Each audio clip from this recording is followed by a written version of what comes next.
just putting a ball joint after removing it with a press. Okay, I use the press to remove it, and I use the press to put it back. Okay.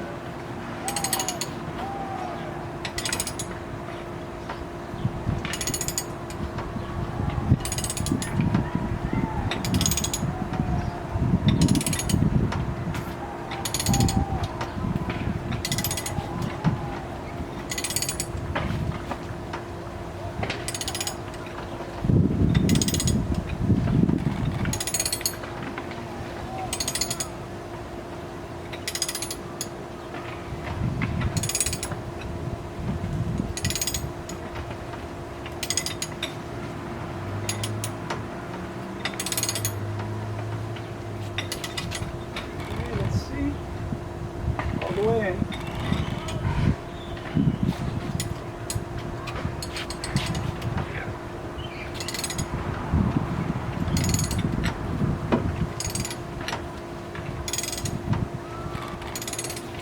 And that's how you put a ball joint. Okay. And I'll show you right now the finished product.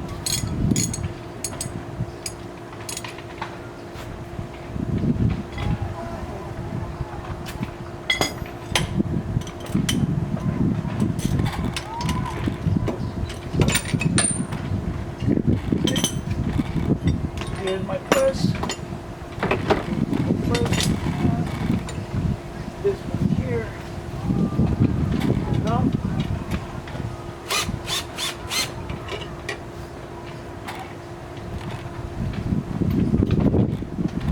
W ball joint installed already.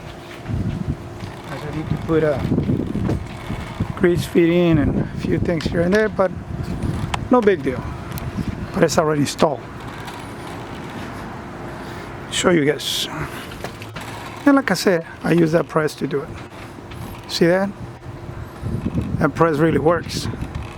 As long as you know how to use it. Because sometimes you have to add additional pieces of metal and stuff, you know, like pipes and stuff.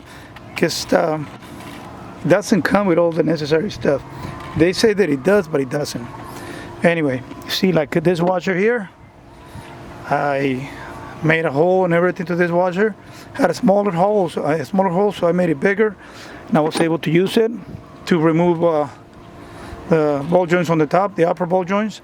This one also a piece of pipe. I use that in the washer, and that's how I remove the upper ball joints. Now I'm gonna be doing the bottom one. That one there is gonna be hard, but it can be done also. So I'm gonna do it right now. Okay guys, so we're gonna have to pause this video to keep working.